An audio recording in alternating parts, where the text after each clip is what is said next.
Nyuruh Singgana inggih Hyang Kaneka sabda. Watara singgih Sang Hyang Dewa Resi.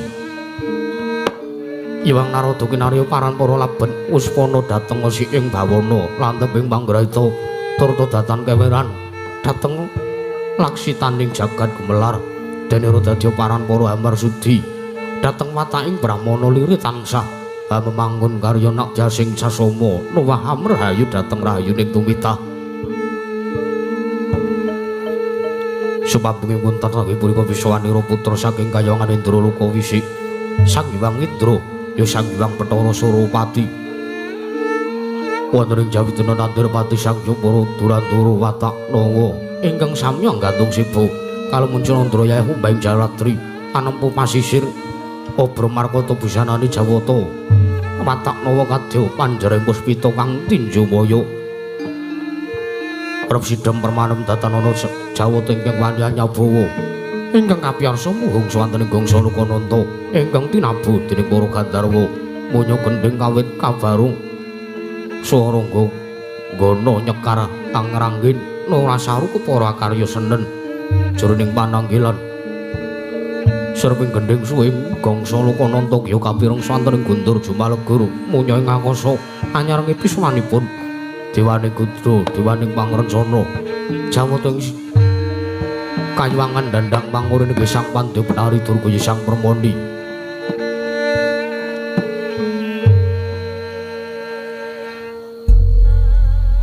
Punika dadi pratandha kalamun Sang Hyang Jagat Kinanta sarsa paring sabda Durandara ingkang sumewa katingal angangset nedya nampi sabdaning Hyang Jagat Karana.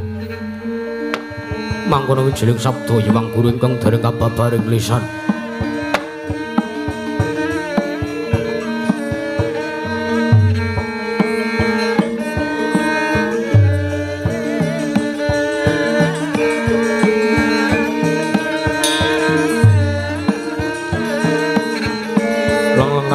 Kang sasongko kumenyar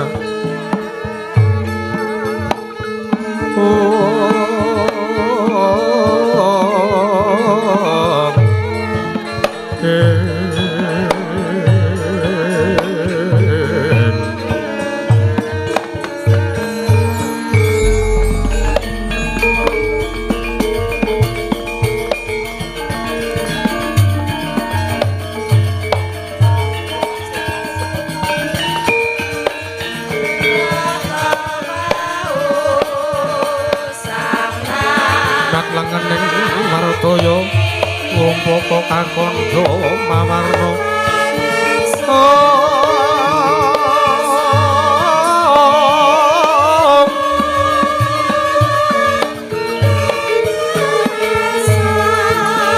Sang Warsa paring sabda alon ngandika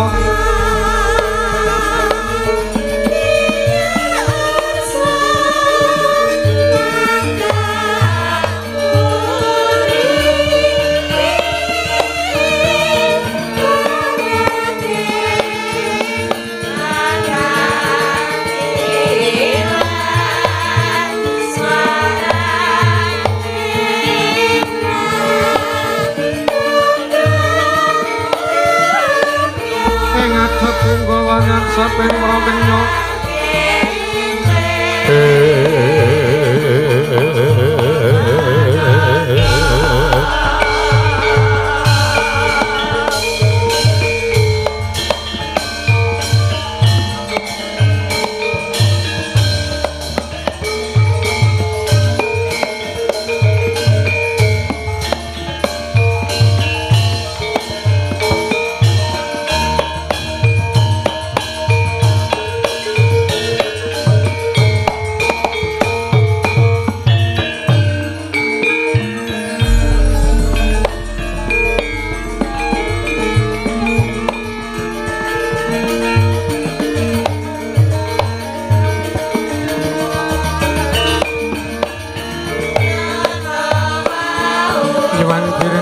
sing ari sacukup tuk samono sumewa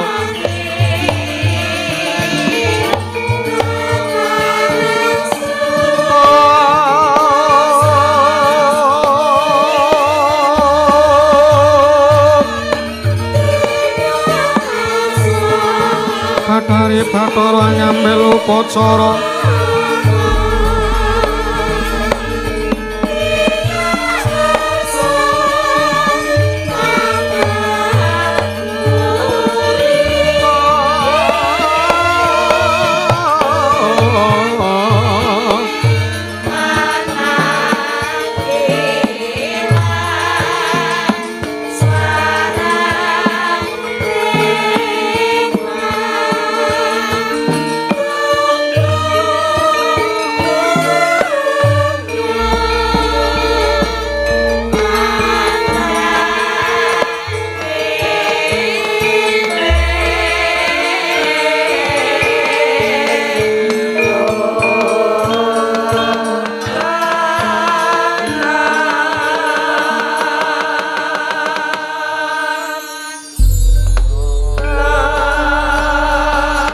satyane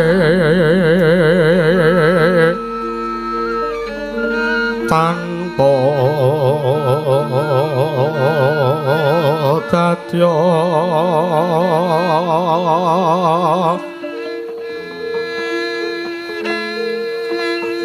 sacipta-ciptatan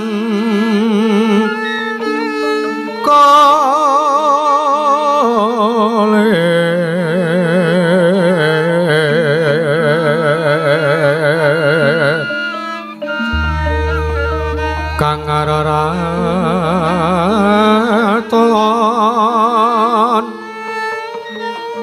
raton rantas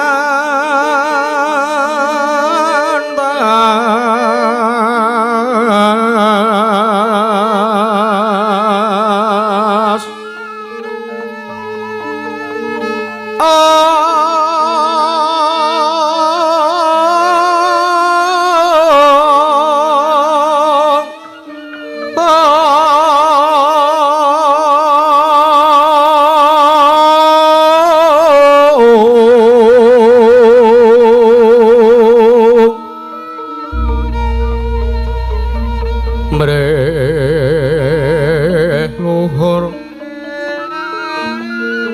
asor pinanggih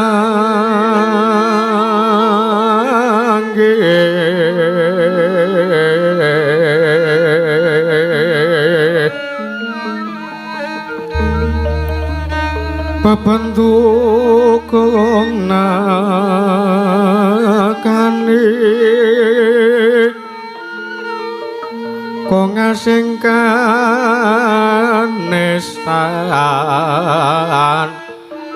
nipun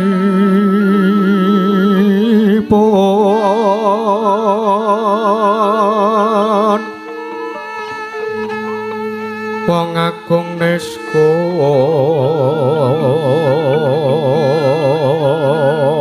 ngira sutireng wirang sre lalis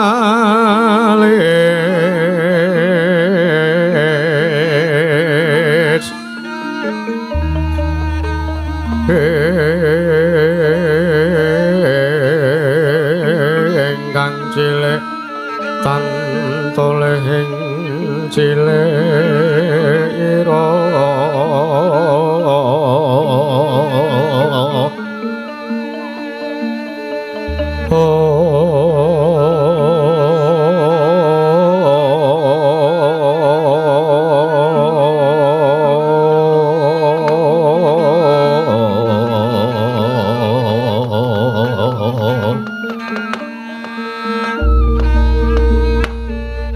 wong alim malempo lasan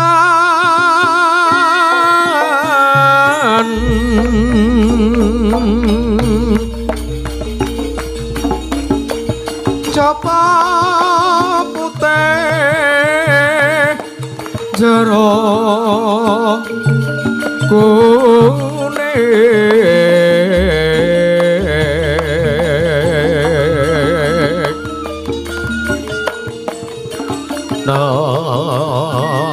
namo mangsa maksiat matat matot minum main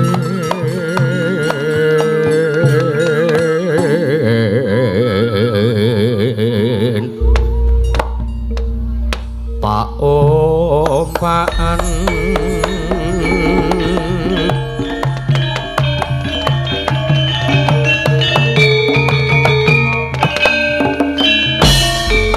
kaci-kaci yang banting sorban ketunggu putih mampro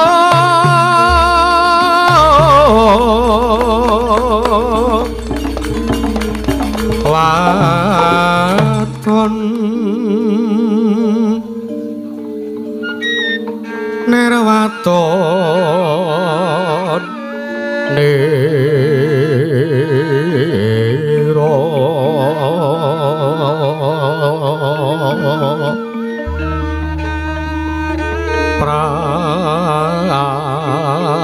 prabaweng saloka rukmi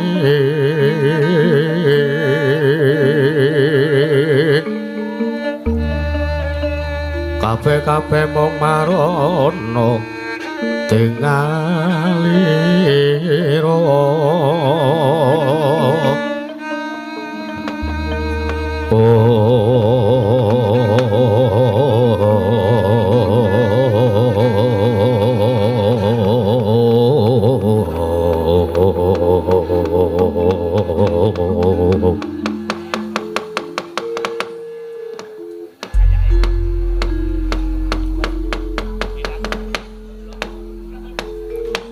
Mas Rama Sidam sekaring bawana langgeng Kakang Narada Kakang Resi Kaneka Putra awurken sang karudayang Pak Pong Bobolong kali cedhe sapa sing gawe Punapi adi guru kula tampi dolan paduka Wangadi Pramesti Bathara Guru wonten ing Kayuwangan Suralaya dinten sakmenika wonten salebeting Bale Marti Kunda Manik Adi Guru kepareng ingkang Ragong Sidhe pangudal-udal anggenya sampun siniwaka wonten ngarsa paduka Wangadi Pramesti Bathara Guru kepareng kula cemadhong dawuh menggah kula nampi dolan paduka Wangadi Pramesti Bathara Guru inggih Kakang Narada Kakang Resi Kaneka Putra sakalangkung bombong bilawanipun manahipun ingkang rayipun Manik Maya dupi panjenengan ulun nampi rawuh paduka Kakang Narada ing Sidhe pangudal-udal ingkang rayi ngaturaken kasugengan saha pudya pangasta ngarsa jengandika Kakang Resi Kaneka Putra Kakang Narada inggih Adi Guru nggih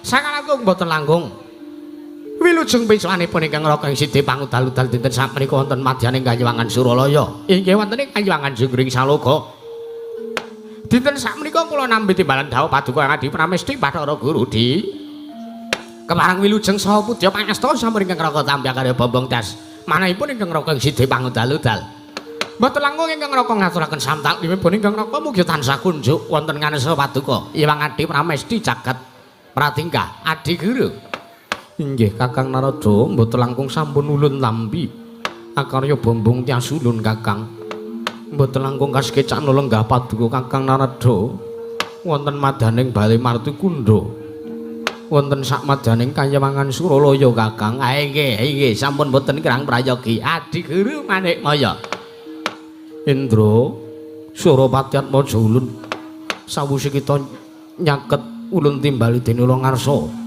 ana ngarsa panjenengan ulun padha kanthi raharja sak prapta kita nggih Atmaja ulun Surapati baunut-unut niki nuramit masang kalimantabi dina bena kula duri dumawang tawang tuwang Kanjeng Rama pigulun sakalang padukane bali dumateng ingkang putra Indra Lokapun Surapati Rama pigulun ingkang putra pun Surapati nyadhong dawuh paduka saha wilujeng piswanipun ingkang putra pun Indra mboten panggelangan setunggal punapa pareng kula ngaturaken sembah sugeng pangabekti kula kunjuk sandhap pepodo paduka Kanjeng Rama pigulun Manik Maya sembahan kula sesembahan kula Kanjeng Wangadi pigulun jagat giri pratingkah iya Indra kita atur bekti kelawan panjenengan ulun mboya lewat pangestu ulun tampana nggih Surapati baunun sakalangkung paduka maringi pangestu dumateng ingkang putra pun Surapati tartentu kula tampi kula Cendaka panglingga murda kula pundi amawana kabagyanipun gesangipun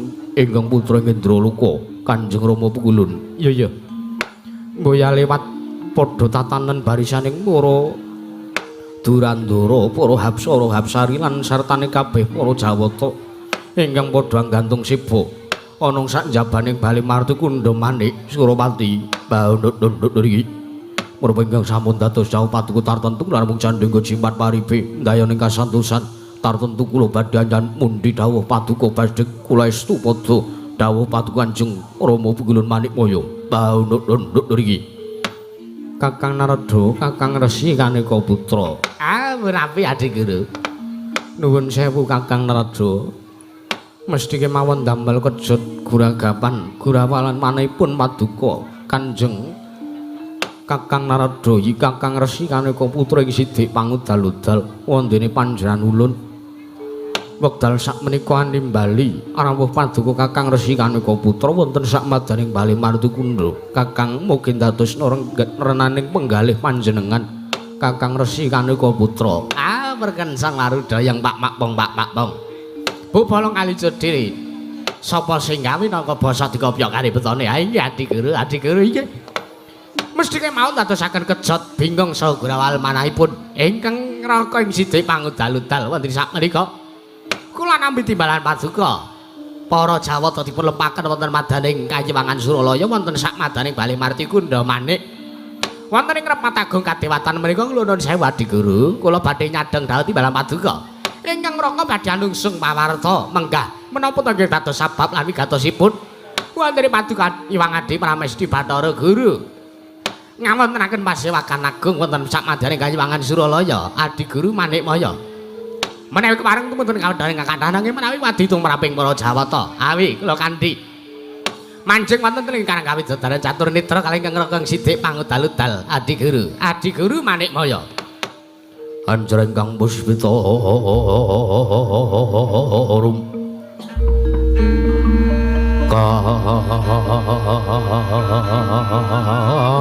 kasilireng samirana mre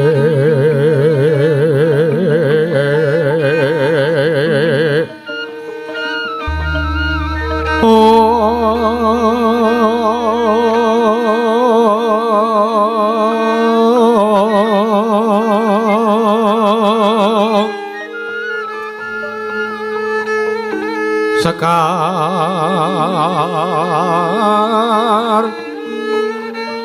kadung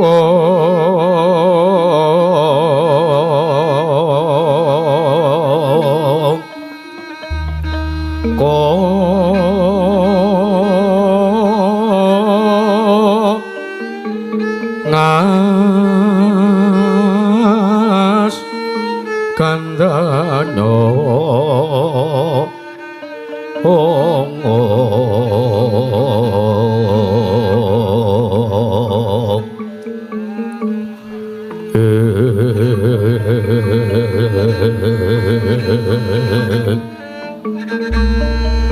maweraras retnaning driya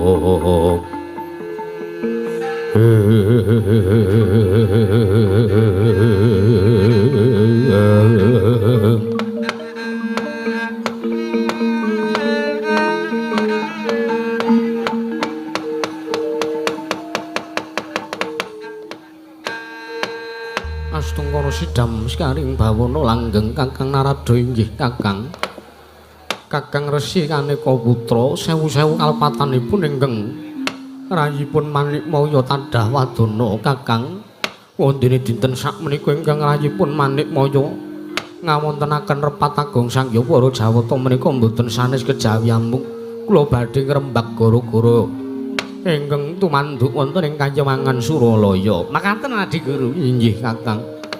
Nanging saderengipun ingkang rayi matur babakan gara-gara ingkang dipun raosaken dening para Jawata ingkang sumundhul ing ngawiyat Malah wekdal menika katingal sowanipun Betari Uma inggih Betari Durga Kakang. Alah dalah nuwun sewu Adi Guru kula nuwun sewu.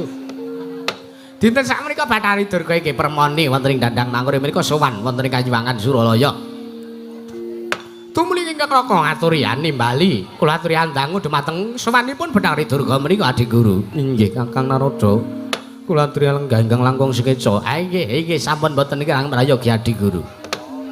Permoni Betari Durga ya Uma sawise kita ngadhem ana ngarsa panjenengan ulun padha kanthi raharja sak prapta kita Betari Uma nunamin masang kaliman tabe dina bena kula duli dumamang tawang towang linepan ing tolak mano kulun kemareng madukane bali dumateng pisanipun ingkang abdi pun Betari Durga angger kula sowan wonten ing Kayuwangan Suralaya kulun batu-batu kula nembe temen paduka pangadibe kula manik maya mboten langkung wilujeng besanipun ingkang abdi pun Betari Durga angger kula sowan wonten ngarsa paduka sang adibe kula manik maya mboten langkung ngaturaken sembah bekti kula kancamu kulun iya permoni ulun tampa mboya lewat pangestu ulun tampanana Betari Durga iya sampun kula tambi sampun kula pundi karo jimat mari pendah ing kasantosan mboya lewat prayoga nanggon kita lungguh ngarsa ulun inggih Bu kulun sampun mboten kang kepenak banget punan iki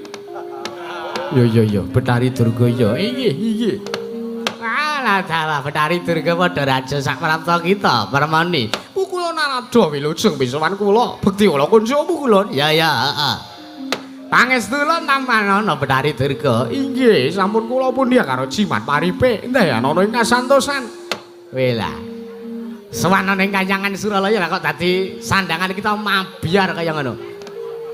Lah kita nganggo minyak wangi. Jenenge parfum. Ambune nganti ngamburat ana ing Camadyan ing Bali Marti Kunda. Inggih, kula nuwun sewu senajan to kula menika sampun tuwa. Senajan to kula menika sampun betobel. Lho, bel piye? Ting klinthing. Nanging kula menika tansah ngudi dumateng raga kula jiwa raga kula menika tansah kula jagi. Iya, prayoga Pramani. Prayoga nanggon mulungga. Inggih, Bu kula sampun mboten kirang prayogi. Permoni Durga wonten paringan dawuh Bu kulun. Gawe kejet setaning penggalih ulun. Wondene sengkan-sengkan tanpa tinimbalan jeneng kita ngandhep ana ngarsa ulun. Ana wigati apa? Bu kulun iya matur sembah nuwun awit sampun kemarengan nimbali dumateng pisanipun ingkang abdi pun permoni. Iya, mboya dadi ngopo? Ingkang sepisan kula ngaturaken sembah sungkem wonten ngarsa paduka pangadibe kula manik maya kula ngaturaken sembah bekti kula kunjuk. Iya, ulun tampa ingkang kaping kalih. Kula ngaturaken tebah Siti Sekul Binodale Karo Klapa pun tampa bila wonten lepat kula Bu kulun. Iya. Wis ulun paringi palilah marata diage matur ingkang tetela. Inggih. Bu kulun kula nuwun sewu. Sowan kula menika boten saking pingancinganipun ingkang abdi pun Betari Durga piyambak nanging kula mriko dipun suwun. Kula mriko dipun utus kula dipun suwun sowan wonten ing Kayuwangan Suralaya dening anak kula iki Atmaja Paduka, putra Paduka ing Tunggul Malaya inggih mriko anak kula pun Dewasrani. Lho. Atmaja ulun Dewasrani utusan kelawan jeneng kita kinen sowan wonten Kayuwangan Suralaya. Inggih, Bu kula inggih. Wondene apa kang dadi wigatine? Batu-batu Bu kulun. Sampun wonten Kang Candra menika ingkang abdi pun Betari Durga menika bingung salebeting penggalih kula. Kula menika bingung kados pundi anggenipun badhe ndamel tentrem lan leremipun manahipun putra Paduka pun Dewasrani awit anggenipun sanget adreng. Dinten samangke sanget adreng anggenipun anutur dumateng jiwa raganipun garwa Paduka inggih ingkang abdi pun permoni. Ana gegayuhan apa ingkang den gayuh lan ingkang ginebeng sajroning penggalihe Atmaja ulun Dewasrani marata diage matur Betari Durga. Inggih. Rikala semantara sawijining dinten nalikanipun Kang Candra kapengker Dewasrani menika kadhe dene tiyang kedanan dumateng salah sawijining wanita. Ateges Dewasrani menika kepengin mengku garwa sawijining wanita. Sanes wanita limrah ingkang badhe dipun pundhut garwa dening anak kula pun Dewasrani nanging wujuding widodari Bu kulun. Astungkara sidam sekaring bawana langgeng permoni. Mestine wae kita minangka jejere wong tuwa yen to mangerteni kekarepane anak ingkang kaya mangkono yen to Atmaja ulun ya Atmaja kita si Dewa Sarani kepengin gayuh suwijining widodari utawa kepengin mundhut garwa minangka jejering prameswari ana ing negara Tunggal Malaya. Yektine jeneng kita minangka wong tuwa, kita kuwi minangka ibu kang ngemong kelawan Atmajamu. Mesti wae jeneng kita bisa mangerteni marang kekarepane anak. Inggih, nuwun sewu nek namung babagan ngrabekke kemawon kula menika sagah. Kula menika sagah nek namung badhe madosi utawi ragat ngrabekke ragate wulan sapituripun anak kula ingkang badhe rabi menika kula sagah. Nanging wonten setunggal perkawis ingkang kula menika taksih nimbang anggelar anggulung dumateng perkawis menika sampun ngantos wonten ing sak mangke. Anak kula pun Dewa Sarani getun wonten tembe wingkingipun. Lah banjur apa ingkang kita ginebeng utawa apa kang dadi legetaning ati kita? Teko ngasih jeneng kita bingung kok nganglengan kang kaya mangkono permoni. Batu nuwun sewu kula nuwun sewu. Menawi kula dipun keparengaken menapa kula mboten badhe dipun dukani. Mboya permoni, mboya bakal ulun dukani. Nuwun sewu rikala semanten sareng ingkang abdi pun permoni menika nanting. Kula nyuwun priksa dumateng anak kula pun Dewa Sarani. Sinten ta wanita utawi widodari ingkang ing samangke badhe dipun wengku garwa dening anak kula pun Dewa Sarani piyambakipun matur bilih mboten wonten widodari mboten wonten wanita wonten ing alam padang menika ingkang duh saged ngrubuhaken bebeteng jiwa kanalendranipun Atmaja kula pun Dewa Sarani kejawi among Atmajanipun Jawata ing swarga dahon Atmajanipun Bathara Brahma inggih menika pun Bathari Dresana lawu kula kaget risang kapirangu rinanggul kinembet kembet dosang retnaning bawana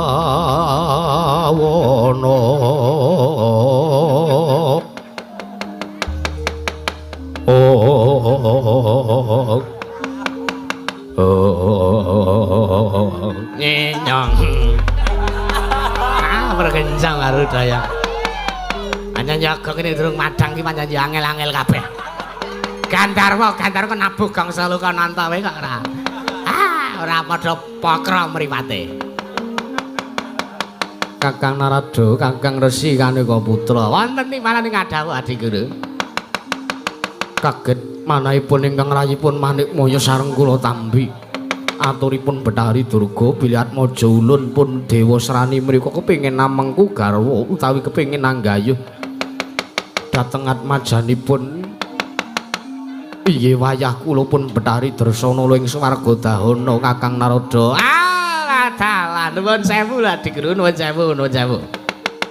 Sampun kantos panjenengan sak mangke keslu wonten margi ingkang boten leres awit kula nuwun sewu. Sepisan ingkang nyuwun dumateng Bathari Dresana la menika Atmajanipun Bathari Durga. Lah inggih menika pun Dewa Sarani menika mboke menika ibune Dewa Sarani menika dewaning Gudha dewaning pangrencana. Inggih Kakang. Ingkang sepisan kula aturi ngatos-atos. Inggih. Ing angka kalih. Kenging menapa kok ingkang raka ngemutaken dumateng Paduka Ngadi Pramesti Bathara Guru sebab kula nuwun sewu. Wekdal menika Atmajanipun Bathara Brahma inggih menika wayah ulun inggih putu kula pun Dresana menika sampun ngandhut jabang bayi mangko sampun wonten Sabta Candra yusmanipun utawi nedeng ngandhut jabang bayi kamangka sampun 7 sasi umuripun. Inggih Kakang Narada pramila perkawis menika ingkang damel bingung penggalipun manahipun ingkang rayipun Manikmaya. Nuwun sewu Adi Guru, nuwun sewu. Mbah bilih kula dipun parengaken matur. Inggih Kakang. Menika wonten sambung rapetipun kalian gara-gara ingkang tumantu wonten ing Kayiwangan. Lho, kliripun kados pundi dening Kakang Narada paring dawuh ingkang mekaten. Cabita kula nuwun sewu.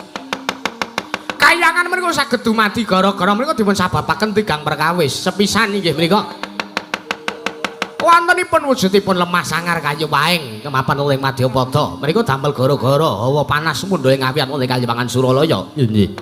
Ingkang angka kalih wonten pandhita ingkang ngalampah tapa brata. Mesu budi wonten ing Madyapada. Nggih. Ingkang angka 3 ingkang damel gara-gara wonten ing Kayiwangan. Menika mboten sanes kejawi amung wontenipun salah sawijining titah utawi dewa ingkang nggadhahi gegayuhan nglangkungi dumateng kabisanipun. Kamangka kula nuwun sewu. Dewa Sarani anggenipun kepengin gayuh dumateng kun Dresana lan Atmajanipun Bathara Brahma menika nuwun sewu. Dewa Dresana menika sampun bojone Janaka. Inggih Kakang. Inggih. Dresana lan menika sampun bojone Janaka. Lah Dresana lan menika wekdal menika sampun badhe nggadahi putra utawi ngandhut jabang bayi Sapta Candra yuswanipun. Lah menika tangeh kelakone cepak ngurunge padha karo cecak nguntal cagak cebol gayuh wulan putra ngentung litang. Inggih Kakang Narada. Inggih. Pramila mboten saged kelampah menawi Dewa Serani badhe amengku garwa, badhe amundhut garwa dumateng inggih Mbak Yune dhewe inggih mriku pun Dresana wayah padu Adi Guru. Inggih Kakang Narada inggih. Mula kang saka kuwi permoni sing gedhe Malimarma ulun nglawan jeneng kita. Ulun njaluk pangapura kalamun wektu dina iki panjenengan ulun mboya bisa minangkani sartane mboya bisa nuruti kalawan apa kang dadi karepane Dewa Serani. Sabab sangka kahanan anggone si Dresana lingkang wektu dina iki ingkang winengku garwa dening wayah ulun Arjuna ing Madukara sartane wektu dina iki Dresana wis ngandhut jabang bayi mongko wis yuswane wis ana Sapta Candra kalungguhan sak mengko iki. Mula kang saka kuwi Bathari Durga panjenengan ulun mboya bisa nuruti apa kang dadi karepane Atmaja ulun dhewe senajan to Atmaja ulun dhewe nanging yen to karepane nalisir saka anggreng-greng kautaman ulun mboya bisa minangkani Bathari Durga. Wong asing gonto arum sang Bathari Durga amat kaji guna asmara dana asmara tatra. Oh, mbak. Kula nuwun sewu lho, kula nuwun sewu. Kula mriko ngantos kesupen matur bilenging samangke. Anak kula pun Dewa Senani mriko anggenipun gandrung-gandrung api andhem. Kalian pun Bathari Dursana lho mriko. Proses sampun ngiklasaken dumateng pejah gesangipun ngatos-atos Adi Guru ngatos-atos. Sampun ngantos nyawang mripate. Aja disawang mripate. Ini sampeyan nyawang mripate wah kapilut. Dumateng aturipun Bathari Durga mrika. Inggih Kakang Narada mesti kemawon ulun prayitna. Nanging Bathari Durga, apa kang dikarepke sartane apa ingkang digayuh dening Atmaja ulun Dewa Serani kuwi wis mboya bener sartane kuwi wis nalisir saka nggreng-greng kautaman. Nanging kula nuwun sewu lho, kula nuwun sewu menapa panjenengan mrika terseneng kalian ingkang abdi pun Bathari Durga. Ning antasipun Dewa Serani mrika tesih Atmaja Paduka piyambak. Dewa Serani mrika tesih tunggal gedhe kalian panjenengan piyambak. Dewa Serani mrika tesih putra Paduka piyambak menika anak kandhung. Kula menika bojo kandhung panjenengan. Lah kok teko Paduka mrika mboten Kerstu mboten kersa minangkani dumateng kajenganipun anak kula pun Dewa Serani Cobita kula nuwun sewu desta temen, kula desta temen. Nek wong liyandrayan wae, nek titah wae si Janaka kepengin mengku Dresana la dipinangkani. Diparingi palilah. Nanging kok nek anake dhewe ora diparingi palilah. Pramila kula mesti akan ditersam niku Paduka Bang Adi kula manik mon sampun mboten tresna kaliyan ngabdipun Bathari Durga. Kula suwun ing samanging liga Kyai Trisula kula aturi namaken wonten dadanipun Kyai Adi Bathari Durga kajengipun kula sirna kemawon.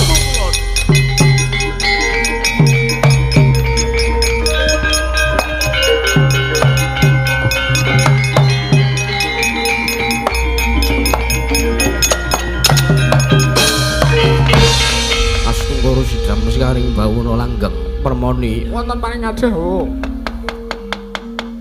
Ndrodhok penggalih ulun sareng kula nampa atur kita. Wis modiar ora. Ngrekoso ngrekanane kaya ngene iki. Diare cara Adi Guru, Adi Guru kok dados panjenengan mriko nek perkara wedokane kok lah kok lene ndridil nuwun sewu lho. Permoni wonten paring adhawa. Destun temen ing atase ulun iki minangka jejere wong tuwa. Ingkang ngukir kelawan jiwa ragane Dewa Serani teka panjenengan ulun mboya minangkane kelawan kang dadi karepane Atmaja ulun dhewe. Nuwun sewu. Nuwun sewu panjenengan paring jam menika. Isin yen to ngasi panjenengan ulun mboya minangkane apa kang dadi karepane Atmaja ulun. Menawi katen yen mangkono ulun bakal minangkani sartane ulun ingkang bakal murungake anggone Janaka lan Dresana lombangun bebrayan lan ing sak mengku jabang bayengkeng den kandhut dening Dresanala bakal lurun wurungake batu-batu matur sembah.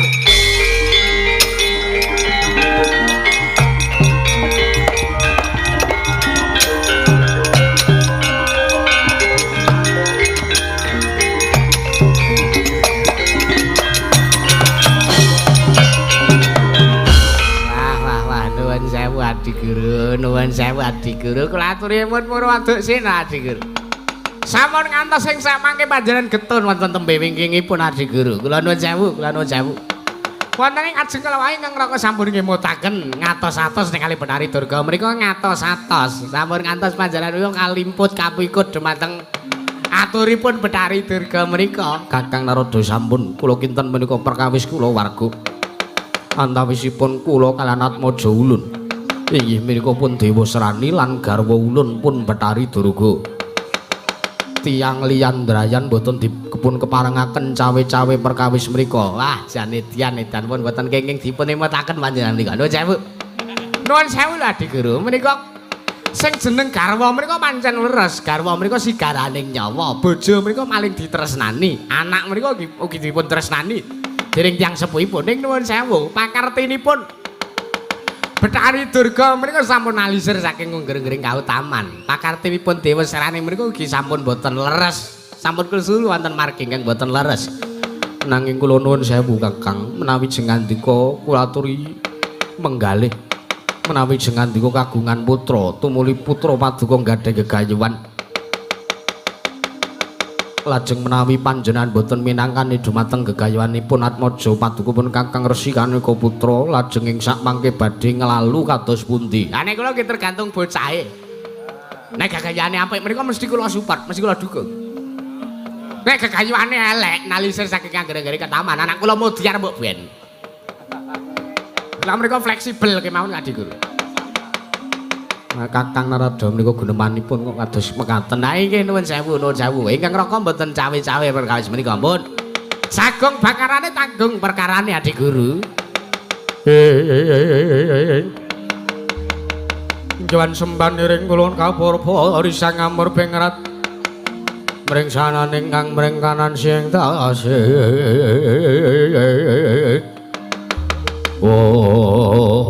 Surapati wonten paring adhawuh wulun marata diangge timbalana kadang kita ya Atmaja Ulun ing swarga dahana ya Bathara Brahma kinen sowan ngadhep ngarsa ulun dina iki uga wektu iki uga nono ngestaken dawuh keparang kula nyuwun pamit madal pasilan Rama Pukulun ya sing ati-ati aja kaya bocah cilik Surapati Atmaja Ulun Indra.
kita kang kinarya wangsit pindha kumbang pindha kumbang angat saping tawang susah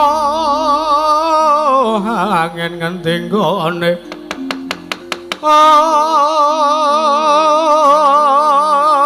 ngong yang kali kangkong beksi miber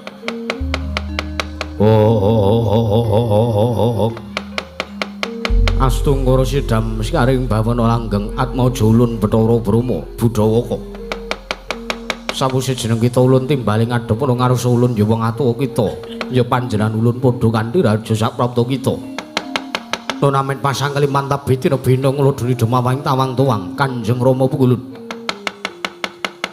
keparang paduka meja nimbali dumateng piswanipun ingkang putring swarga dawanipun Budhawaka keparang wilujeng pisuwan kula ngaturaken sembah bekti kula kunjuk Kanjeng Rama Pukulun iya ulun tampa mboya lewat pangestu ulun tampanana keparang kawula pun dia karo jimat paribe ndahene kasantosan Budhawaka wonten timbalan Pukulun aja kaget jeneng sira ulun nawi ulun timbali ana ing Kayuwangan Suralaya wektu dina iki merga pancen ana bab utawa rembug ingkang wigati ingkang kudu ulun dhawuhake kelawan jeneng kita bab iki kados menapa Kanjeng Rama ya ingkang sepisan wektu dina iki panjenengan ulun nampa pisuwane Bathari Durga ngandharake ature Atmaja ulun ya atmajane ing Tunggul Malaya ya kuwi si Dewa Srani anggene kepengin adreng gayuh kelawan salah sawijining midodari kang mapan ana ing Kayuwangan kepareng paduka kados pundi lan mangertiya Budhawaka dudu kok midodari liya dudu kok wanita lumrah kang kepengin den gayuh dening Atmaja ulun pun Dewa Srani wektu dina iki ingkang den gayuh dening Dewa Srani mboyali kajaba mung Atmaja kita ya wayah ulun Dresanala Budhawaka mula kang saka kuwi ulun jaluk kanthi banget kelawan jeneng kita urungna wigarna antarane Dresanala lan Arjuna Budhawaka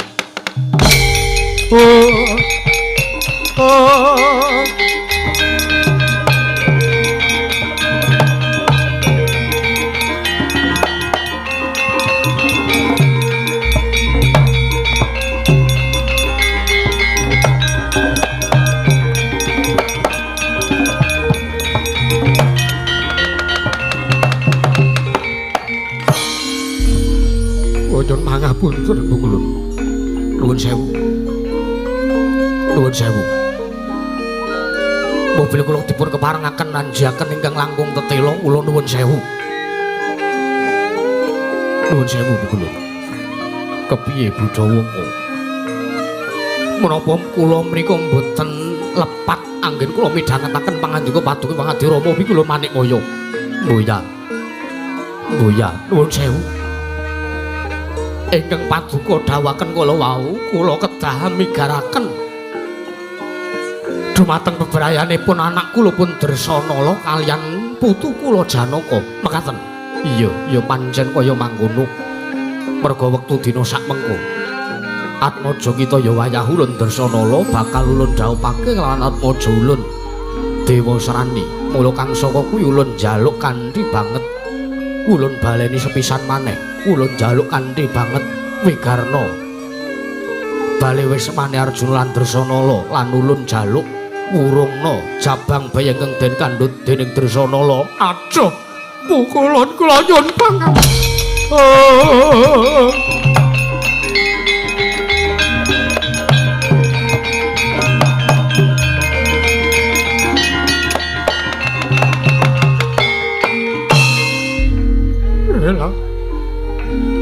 jebul tinemunipun kados makaten dawuh paduka Pukulun kula nuwun sewu kula nyuwun pangayoman menapa mboten wonten pangapunten malih dumateng ingkang putranipun Budhawaka Pukulun menapa mboten wonten pangapunten malih dumateng ingkang putring swarga dawana. Ya pancen dawuh panjenengan ulun wis kudu kaya mangkono mula kang saka kuwi kita kudu nyendikani apa kang dadi panjaluk ulun sabab aja ngasih mengkono bab ingkang ora prayoga ingkang kedaden kelawan jeneng kita lan kulawarga kita lan atmaja kita Dresanala. Nuwun sewu nuwun sewu nuwun sewu putra ateges kula menika lancang matur wonten ngarsa Paduka Rama Wulud. Wekdal menika kula menika nembe remen-remenipun awit boten dangu malih kula menika badhe nampa putu. Mboten dangu malih menika badhe gendhong putu saking atmajanipun anak kula inggih pun Dresanala nanging kenging menapa menapa Paduka paring ingkang ngantos mekaten sakit manah kula Wulud sakit manahipun ingkang putra pun Budawaka nanging wis pesining kodrat ulun gawe kodrat kang kaya mangkono gelem boya gelem bisa boya bisa kita kudu bisa migarake antaraning Arjuna lan Dresanala yen to ngasih jeneng kita wangkot boya gelem minangkane lan nyembadane kang dadi dawuh ulun Seksenana panjenengan bakal midana kelawan jeneng kita bakal luluh cemplungake ning kawah Candradipura. Ngestaken dawuh kula nyuwun pamit mangsul wonten ing Kayuwangan Swarga Taun kula nyuwun pamit mangsul perkawis menika badhe kula rembak sareng kaliyan anak kula pun Dresanala nanging kula nyuwun pangayomanmu kula budal dina iki Budawaka Dresanala anakku Dresanala anakku apuranan bapakmu yo nggih.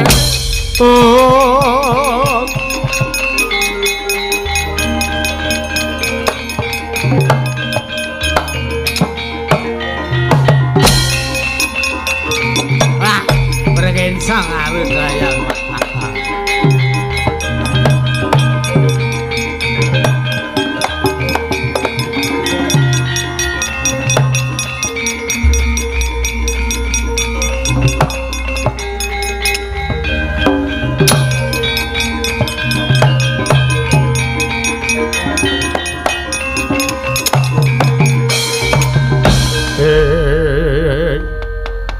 Tata muntap lirikinan taptu kaya sini netra kocak kondaran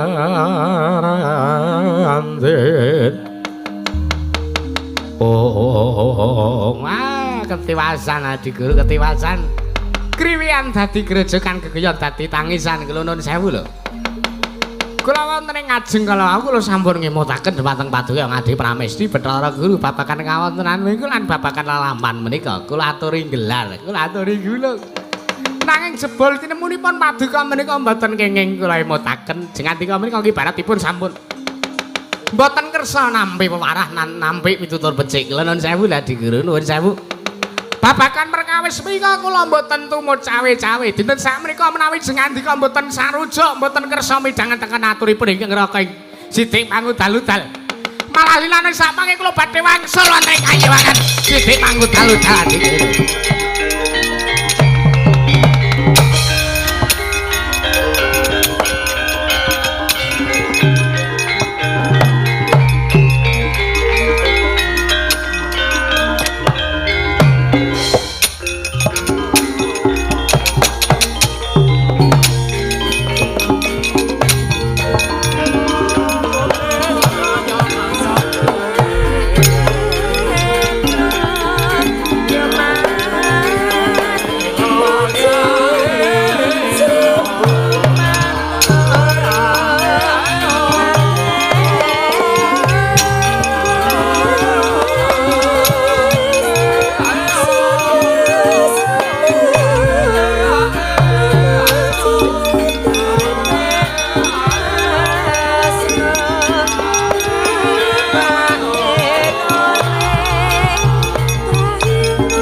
ngadawa ulun babakan Kakang Narada kita mbaya usah melu menggalih. Inggih, kula nuwun sewu. Senajan to kula Narada menika tesih sederek kalian Paduka Ngadi kula Manikmaya nanging sedulur kan nek ming nyrimpeti. Apa sampun dipun ikhlasaken kemawon. Inggih, iya. Iya, Buya dadi ngopo? Najan to kudu kaya mangkene lakone ulun ngiklasake kelawan kundure Kakang Narada. Inggih. Sebab kula nuwun sewu lho Bu Kulun. Kepiye? Kula menika nate dipun suwarani dumateng pun Imang Pilun Narada. Menika kula nate dipun suwarani. Kula tau ditatoni ati kula. Lho, ditatoni kepiye? Nalika semanten kula menika dipun suwuni. Nalikanipun Imang Pilun Narada menika kalimput wonten penggaling utawi margi ingkang boten leres. Nalika semanten kula dipun suwuni supados giri gudha dumateng pun para Pandhawa. Iya, sak banjuri nanging wonten nalika semanten kula menika awel minangkani dumateng dawuhipun Imang Pilun Narada. Nanging kula menika madipun sengaki, malah kula dipun suwuni bayaran. Kama kula nuwun sewu kula menika mboten saged napa-napa. Iya, Buya dadi ngopo ingkang baku? Apa Kang Jinaka lan Atmaja kita ya Atmaja ulun dewa serani sak mengko bakal kasembadan. Inggih, kula matur sembah nuwun. Suropati wonten paring kadhawuh Rama Kulun. Gandeng kaya wis ana jejiban panjenengan ulun wektu dina sak mengko iki. Murta diake bubar kang padha siba jeneng ulun Narsa Kundur manjing. Ana sak lebeting Karang Kawidodaren. Ngestaken dawuh Rama Kulun kepareng kula nyuwun pamit madal pasilan. Ya ingkang ati-ati Suropati. Kaya mboya ana dawuh maneh Atmaja Ulun Indra purna kandining pananggilan arep Sang Jagat Guru Nata Kundur kedaton saking Selakanda Waru Binanggun manjing wonten salebeting Karang Kawidodaren nalika semanten kadharaken Sang Hyang Widodara Widodari nggung ketanggung Joko paloro-loro samya ngambil upacara keprabon Kayuwangan Suralaya kaisa tindaknya Sang Hyang Manikmaya lamun kancena saking mandra tindaknya Sang Hyang Manikmaya tansah katon nubayane